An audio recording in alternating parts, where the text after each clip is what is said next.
Good morning. Good morning to our members and our friends and visitors, both in the sanctuary and on Zoom. We see you. No, we don't see you. Sometimes we see you, but we feel your presence as part of the beloved community of the Unitarian Universalists of the Chester River, a church that is close to our hearts, active in the world, and grounded in love and justice. Perhaps you join us this morning seeking community, seeing familiar faces. Perhaps you're seeking comfort or a deepening spirituality. Wherever you are on your life's path, whomever you love, whatever your faith tradition, however light or heavy your heart might be this morning, we welcome you. My name is Annie Lavin, and I'm your service leader for today's service. Today, we welcome our friend for a number of years now, Reverend Libby Smith. Libby is a lifelong UU who grew up in the UU congregation of York, Pennsylvania. She worked as a religious educator before attending Harvard Divinity School. That's what I said. It's not that big a deal. She said that to me like 6 years, whenever she came the first time, and I said, if I went there, I'd have a t-shirt with it on my back. So I always say it. And she was ordained, and since then she's been serving congregations in Massachusetts and Pennsylvania. She also has been a chaplain at UU House, which was a small nursing home in Pennsylvania, Philadelphia. Now retired from congregational service, she does adjunct work for the Joseph Priestley district, of which we're a part. And we're grateful she's here today speaking on the art of mending. And as always, we are grateful to Michael Casey for sharing his gift of music, the tech team whose work becomes better and better each week and more complex. We're grateful to those who welcome us and serve us coffee and wonderful treats at the end of service. And for she who makes the program, I was going to hold it up at someplace here, every week. It's a beautiful, beautiful program. And for all those who have given love to today's service, you're in our hearts. We have some announcements, so I'll actually take a little sip of water because we have a few.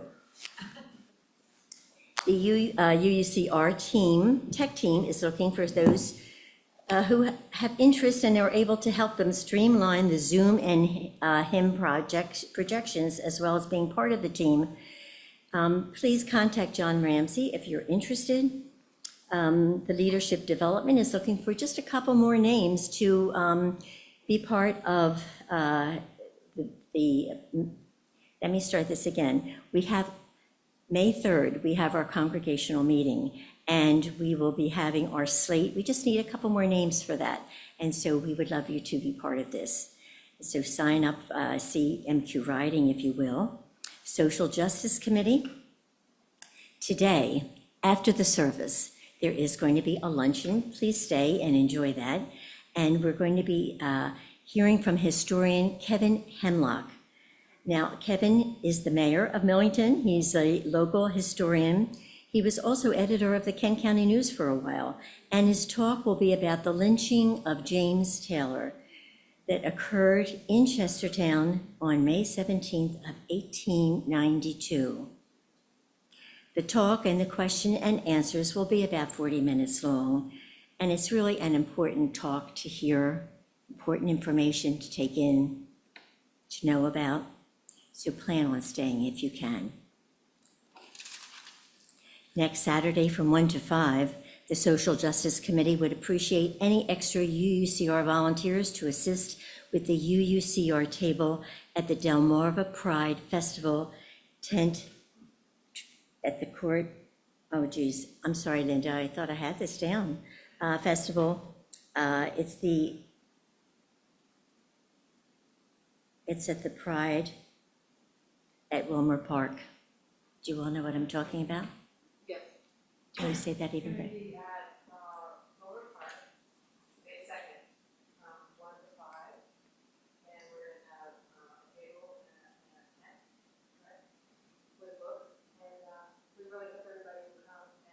We wanted to stop by by the table and volunteer for a little while, that would be great. Just come by and show your support. And one last announcement. These weekly services will be ending after Memorial Day. And then we go into our summer discussion services, our sessions. People love them. They're quite different from our regular services, but just as wonderful. They're more informal. We kind of make the circle large. People come informally, and we have a speaker. We don't have an actual speaker. Usually it's somebody from the congregation, but others are invited in to lead a discussion on all kinds of topics. You'd be surprised the talent that is within this congregation. And we invite participation, and you always leave uplifted and knowing more and knowing each other more. So they'll be well advertised. The sign up will be on in fact, I think it's there now. So feel free to think about what you would like to take a Sunday for. Put your name next to it, and we'll look forward to participating with you. As I always say, UUs love to talk, so all you have to do is get an idea, and we'll just jump in and support you with that. And now, let us begin. Reverend Libby will read the words for the chalice lighting. They are in the order of service. Please follow with her as I light the chalice. First of all, you know what we forgot? Something very important. We're going to ring the bell as a call to service.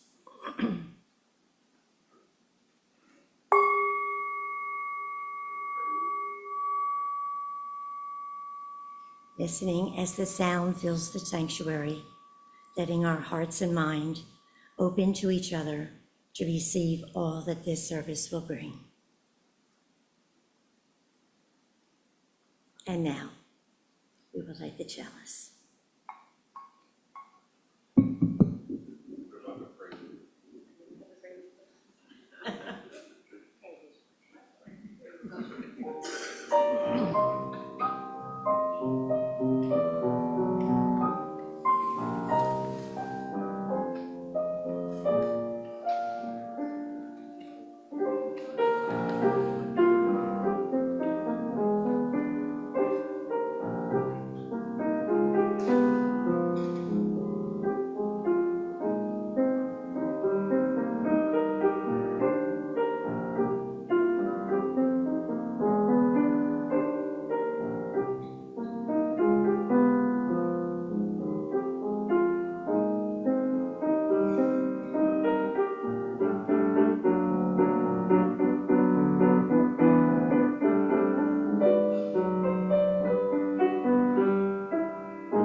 That was lovely, thank you. Would you join me in our unison chalice lighting words?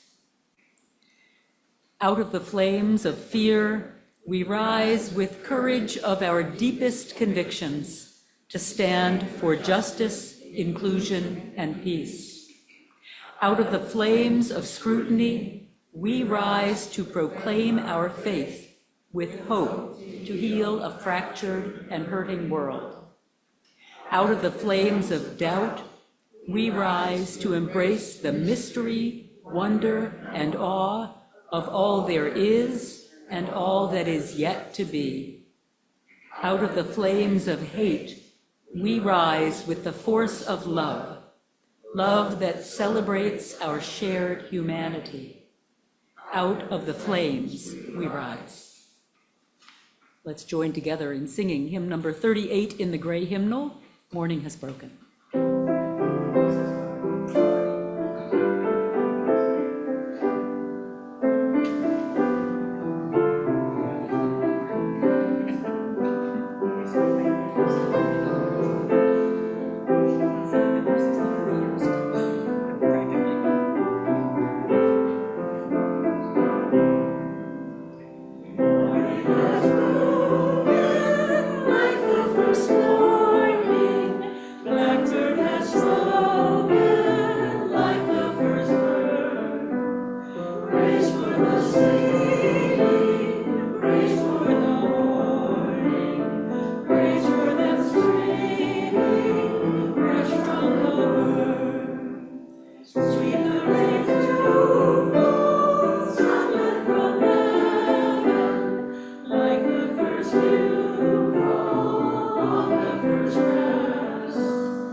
I have some treasures from my grandma, who would be around 156 years old today if she lived. And one that I really treasure is this one. A darning egg. She lived with us and baked for us, heard my catechism and did grandmotherly things, and while rocking slowly in her rocker, which is in my house today, all the while she mended so beautifully that you could hardly see the perfectly made little squares that were behind the heel of my socks and my brothers and sisters. You know, where the sock rubs the shoe and gets a hole in it. And on our overalls, you notice I didn't say jeans, this is before jeans.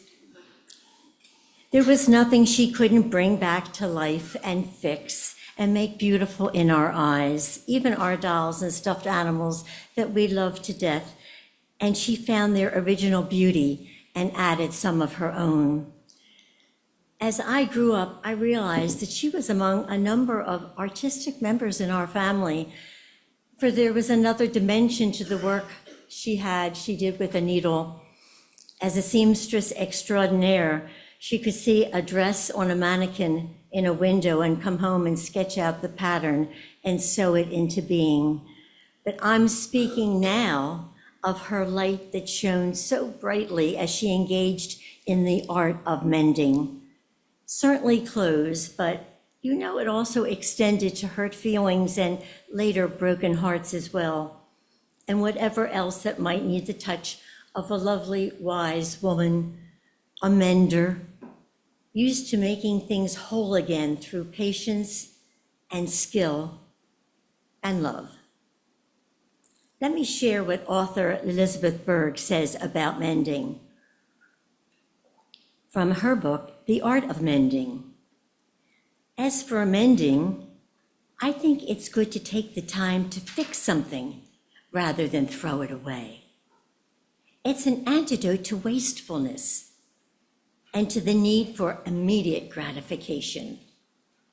You get to see the whole process through, beginning to end, nothing abstract about it. You'll always notice the fabric scar, of course, but there's an art to mending. If you're careful, the repair can actually add to the beauty of the thing because it's a testimony to its worth. In our weekly publication of reflections, as well as our webpage, Darlene, office administrator, chose this cup. It was there before. Yes, kintsugi, the golden joinery. It's the centuries-old Japanese art of repairing broken pottery, with lacquer mixed with powdered gold or silver or platinum. Instead of discarding something broken or even hiding the damage, this technique highlights the cracks, transforming it into something beautiful. Isn't that a lovely thought? And perhaps you and I can relate to it, having lived these many years of our lives. We know all about finding ourselves over the years broken in our bodies. Think of the operations and the replacements and the broken bones and so forth, maybe in our minds, maybe in our spirits, and through grace and hard work, maybe a little luck, we found the path to healing. We've been mended, as it were, a reminder that brokenness and beauty can and does coexist. Blessed be.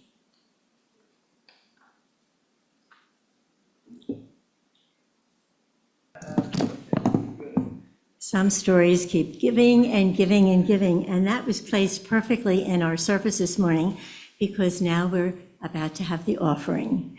And so we will be passing the baskets for your generous offering. This congregation knows no limits in its generosity, and we thank you in advance for supporting the mission of this church. Oh, yes. Why don't you make that announcement? I have it here.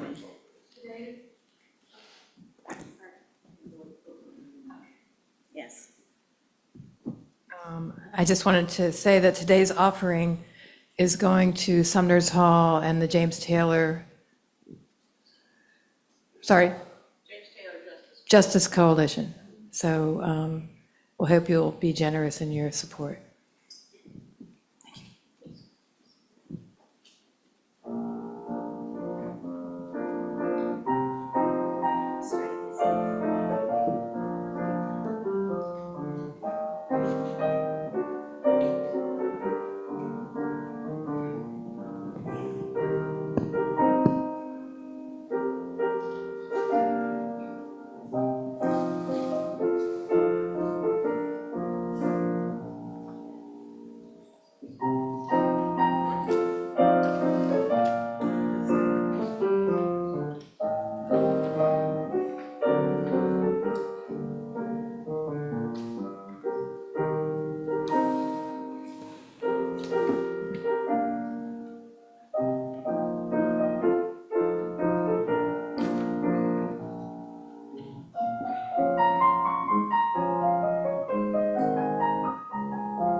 Thank you, Michael.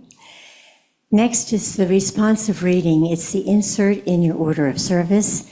If you'll take that out, it's also on the wall.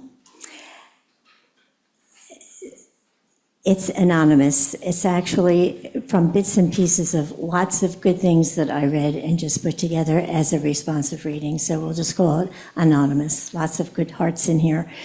Let's start on this side of the room where I am, and we'll have the response on my right, your left, all right? There is a kind of love that does not seek what is new, but turns again and again toward what has been given. It notices the frayed edge, the thin place, the quiet signs of wear that come with living, and instead of turning away, it draws closer. This love has hands. It patches and binds, stitches and tends. It gives its time where time is needed. For mending is not passive. It is a choosing, a steady, hopeful act that says, this matters, this is worth my care. We live in a world that forgets this, that hurries towards replacement, that calls the broken finished, but there is another way. A way that sees the crack as an opening, where light may enter, where something new may begin. A way that knows wholeness is not perfection, but a gathering together of all that has been. So we mend, not to erase the past, but to honor it, not to make things as they were, but to honor them in a new way. In this work, we are changed. Our hands learn patience, our hearts learn care. We remember that we too are held together by acts of quiet repair. Together is the work of mending. This is the work of love. And now Reverend Livy will give us her talk this morning on the art of mending.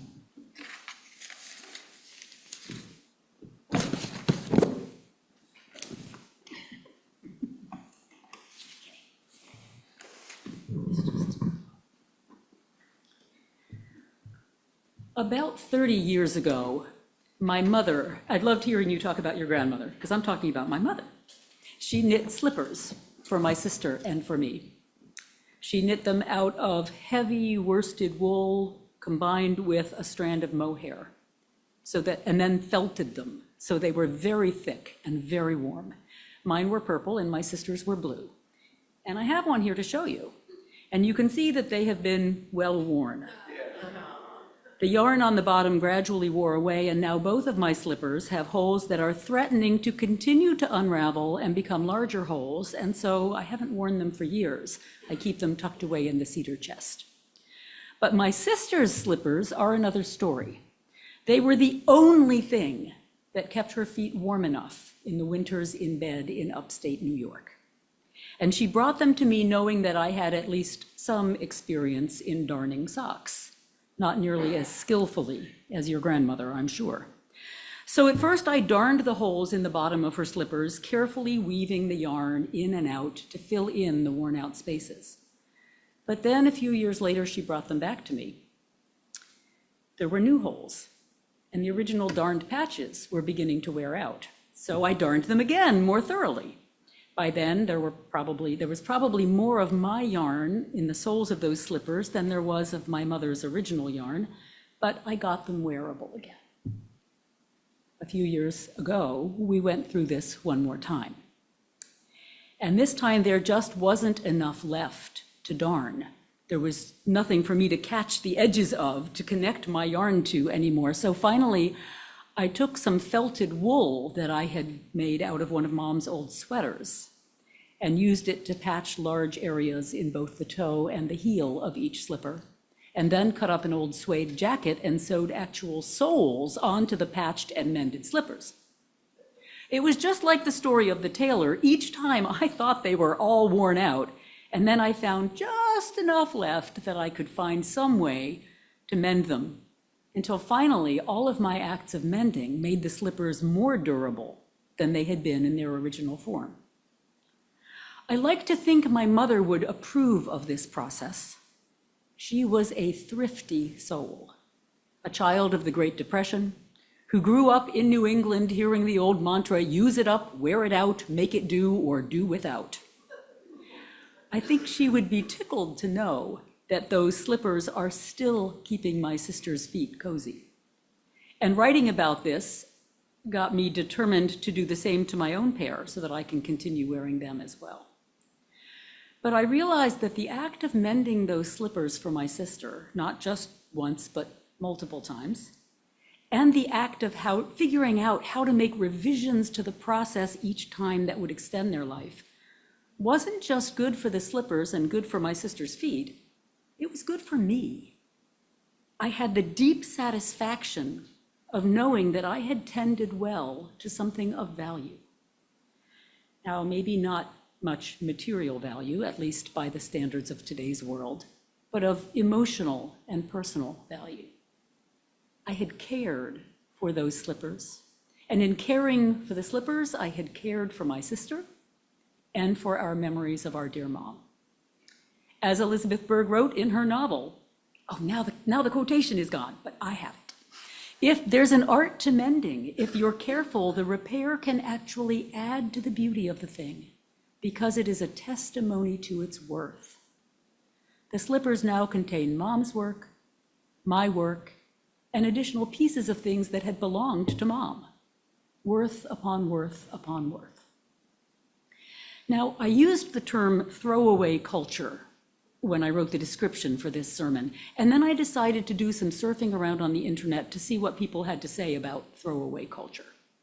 And imagine my surprise to learn, if Wikipedia is to be trusted, that when the term throwaway living was first used in Life magazine in 1955, it was considered a positive development. The war had left people tired of rationing and conserving, and now there was abundance. Why mend something when you can buy a new one? What freedom that represented. Listen to part of that Wikipedia entry. When the term throwaway living was first coined by Life magazine, the magazine used the phrase in a positive way, one that depicted a life that was easier and still economical for the home's caretaker. This led to certain Americans viewing thrifting as un-American, which was a stark contrast to how American society saw thrifting before the war. This rise in consumption-led American society is what allowed America to become a throwaway society. The practice of planned obsolescence, the act of creating products with the intention of those products needing replacement, became widespread. In addition to planned obsolescence, it was common for products to be slightly changed every year to encourage people to purchase a newer version even when not necessary. Does that remind you of any iPhones you might own? I was reminded of a slogan from Aldous Huxley's dystopian novel Brave New World, published way back in 1932. Much of the very disturbing world he imagined in that book has not come to pass, but as part of the cultural conditioning of that society, people are indoctrinated to believe that, quote, ending is better than mending, and the more stitches, the less riches. Both slogans are intended to encourage consumerism, so as to constantly increase production, which assures economic growth. As I reread the novel preparing for this sermon, I found it eerily familiar and even more disturbing than when I first read it 40 years ago. In retrospect, of course, we know what an environmental disaster this is. We have filled up our landfills with broken or simply outdated appliances. We've created mountains of toxic waste with our constant upgrading of our technological toys. And all the packaging for all of our purchases means that we're so inundated by plastics that they've made their way into our bloodstreams. And mending or repairing our belongings is no longer fashionable. Even when you prefer to keep your old appliance running, it's usually cheaper to replace it than to repair it, if you can find anyone who's willing to try to repair it. I'm lucky that I'm married to someone who loves that challenge and has managed to extend the life of a washing machine, a dryer, a dishwasher by figuring out which part it needs, figuring out where to order it, figuring out how to put it in. But we couldn't find anyone who would come out to the house and do that. If I didn't have a spouse who understood the complex electronic switches in these new appliances, I would never have been able to do it myself. But believe it or not, this sermon is not actually about the environmental or the financial implications of overconsumption, critical though those are. I started, after all, with a pair of hand-knit slippers. For me, the whole concept of mending or repairing is primarily a spiritual one, because it leads us to the question, what do we value? And that is a spiritual question. Going back to Elizabeth Berg, the repair can actually add to the beauty of the thing because it is a testimony to its worth. What do we understand to have worth? Now, I'm not saying that a dishwasher or the blender I managed to get a replacement part for, I was very proud of that. I'm not saying that a dishwasher or a blender has the same kind of intrinsic worth as a pair of hand-knit slippers or a hand-stitched quilt or those lovingly patched overalls. It doesn't carry the emotional weight, of course. It was probably largely made by machines, not crafted by love. But the way we think about material possessions, no matter how prosaic they may be, tips over into the way we think about other things, the way we think about people, the way we think about relationships, about our country, about our world. Because the act of repairing or mending is fundamentally an act of trust. It means I have decided that something is worth fixing, that it will last long enough to warrant the effort, or at least that it's valuable enough to warrant that effort for even a short extension of its life. It's an act of trust in the thing itself. It's an act of trust in the person who fixes it. And by extension, it's an act of trust in life itself. It occurred to me as I worked with these ideas that our throwaway culture has been a significant contributor to the great economic chasms in our culture between haves and have-nots. And the more I thought about it, the more connections I found. For one thing, as it gets more and more difficult to repair things, or to make do with older models of things which may not be compatible enough to be functional anymore. We've all known the frustration of being forced to upgrade something that we really didn't want to upgrade, because otherwise it wouldn't work. And as that happens, the gulf between those who can afford to keep replacing and updating and those who can't gets larger and larger, and more obvious. In the old days, that means something different to all of us, I know, but I'm thinking back to my childhood. If you didn't have a lot of money, you could usually either fix something or get it fixed and keep it running and keep using it. You might prefer a new one, but you could get by with what you had. By now, most appliances are much too complex for self-repair, and often you can't find anyone who will work on them. Now, it's one thing to resent having to keep repairing something you'd rather replace, but at least you can still use it. It's something else altogether if you're unable to repair it and unable to afford to replace it. Suddenly, you no longer have whatever that thing is, whether it's a household appliance, whether it's a car, whether it's a computer, whatever it is that you need to be functional in your life, you can no longer do it. And then the other dimension of how this has widened some of the divides in our culture has to do with the way we used to understand how much we all needed each other. I might not like my mechanic's politics. I'm pretty sure from the bumper stickers on his truck that I don't like my mechanic's politics. But I like my mechanic. He's a funny, honest, hardworking guy who knocks off early on Halloween to take his kids trick-or-treating.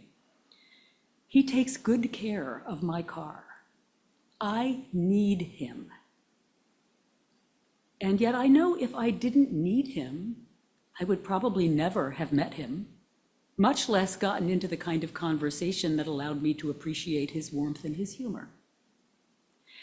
I think of the people who have come to the house to fix things: the dishwasher, the refrigerator, the plumbing. We've been seeing them a lot. We get into these amazing conversations with these people. Recently was a locksmith.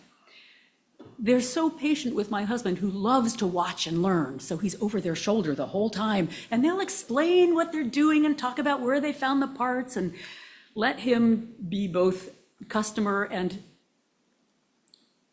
what's the word I want, apprentice, while they're working. I think of the way that Wendell Berry describes harvest season in some of his novels of rural America, where neighbors pitch in to do what needs to be done.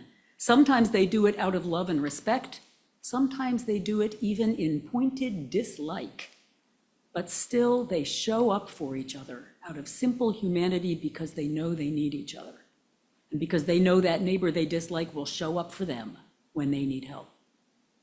In a throwaway culture, we essentially throw each other away. People are more independent. Most of us don't need our neighbors to help us bring in the harvest anymore. Most of us don't raise our own food. We buy it ready to eat, and we don't think much about the work that it takes to get it from the farm to the supermarket to our car. We don't turn to the neighbor or shopkeeper who knows how to fix the thing we need fixed. We just buy a new one. And so we can lose sight of the fact that those people we might not otherwise have reason to interact with are still, like my mechanic, decent, honest, hardworking folks. Interdependence may not have been the only thing that held our society together, but it was a powerful glue It forced us to interact with and learn to appreciate and respect all different kinds of people. And that required that we be willing to mend not only our tangible possessions, but also our relationships and keep them healthy. Artist and designer Hella Jongerius wrote that repairing is one of the most basic forms of kindness. It's an attitude we can have towards objects, but also toward people. In a world where we seem to need each other less and less, there's less and less motivation to mend our relationships, especially with the people who aren't in our immediate circle. I think this has become brutally obvious in recent times. And I will acknowledge that I often don't feel I have the skills to move into that level of relationship mending. But I am deeply moved by the people who are actively working on dialogue circles, on reconciliation work, on work that strives to heal the rifts that have grown deeper and deeper in our communities. Because I believe that work is vital to our mutual survival. And I know that all of us can be engaged in that work at some level, even just within our own homes. In my Mennonite congregation, every week we light a peace lamp and we recite a litany that reminds us to be peacemakers in our homes, in our church, in our communities, and in our world. We start where we are. We practice where it's easiest. Right here with these people who are pretty much like-minded, right? And yet I'm sure there are differences and divisions that come up. Here is where we practice. It's the laboratory for practicing these skills, developing these skills so that we can then take them out where it's harder and keep doing that work little by little. There's a wonderful quotation from Moby Dick by Herman Melville, and I admit I haven't read the whole novel. When I stumbled over this quotation, I became once again determined to read the whole novel, but I haven't done it yet. But Ishmael is pondering the pagan religious practices of his shipmate, Queequeg. And rather than take offense at practices so far from his own Christian faith, he instead recognizes that he has his own idiosyncrasies. And he simply says, "And heaven have mercy on us all, Presbyterians and pagans alike, for we are all somehow dreadfully cracked about the head and sadly need mending." So as we think about repair as a spiritual practice, I encourage you to think of the many different ways it might play out in your life. Maybe it's mending a pair of slippers or keeping an old appliance going for a few more years. Or it might be acknowledging and mending some of our own cracked places and making it a priority to repair our relationships and keep them healthy. To think about what we value, what we believe has worth, and to remember that mending is an act of faith. I want to close with a quotation from Gina Niederhumer. She's a fabric artist who has a lovely video on YouTube, and she talks broadly about the power of creating art with fabric and needle and thread. But she also talks about the power of mending. And she says, "A needle is a tool for reparation, for mending." If you think about it, mending is not just something that repairs cloth, but mending is also what we do inwardly. So that's what we do with our needles. The up and down movement, the rhythmic movement is a very quietening work. You are in the present. You are in the moment.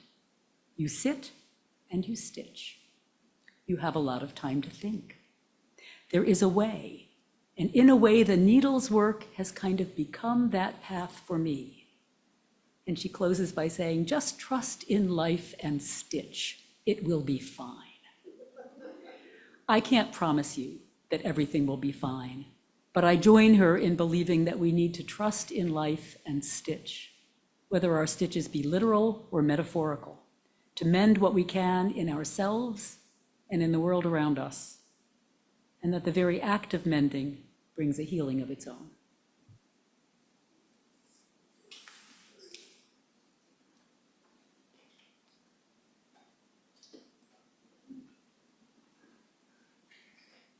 Please rise as you are able. Hymn number 16, It's a Gift to Be Simple.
I'd like to introduce you to Red Teddy.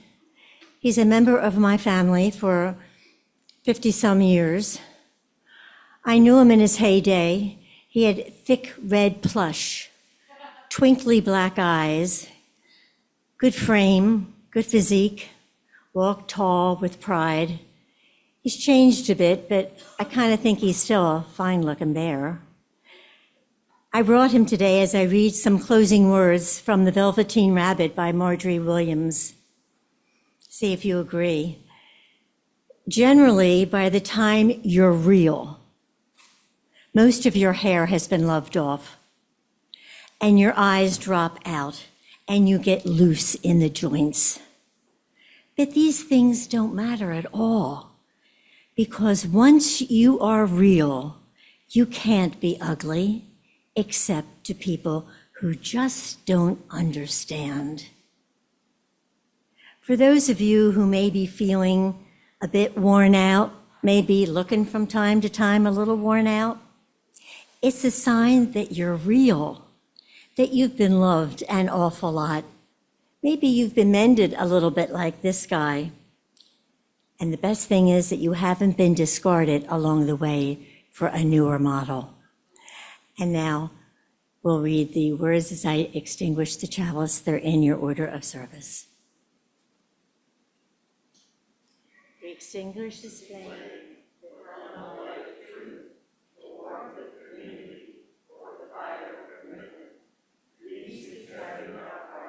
Until we meet again.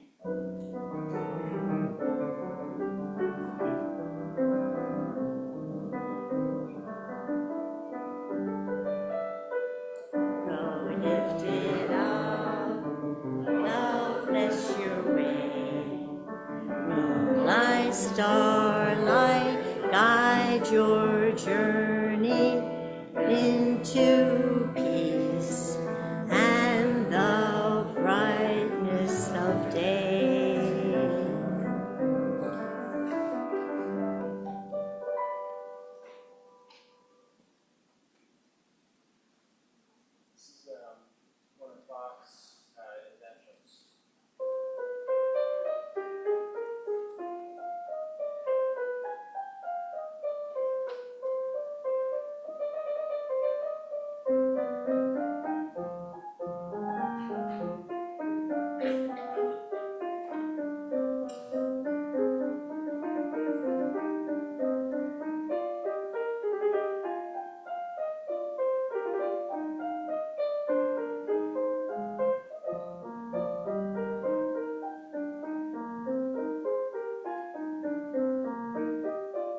Thank you to Reverend Libby. Remember to stay for the luncheon and hearing Kevin Hemstock, and take the blessings of our service today into the week. Have a good week.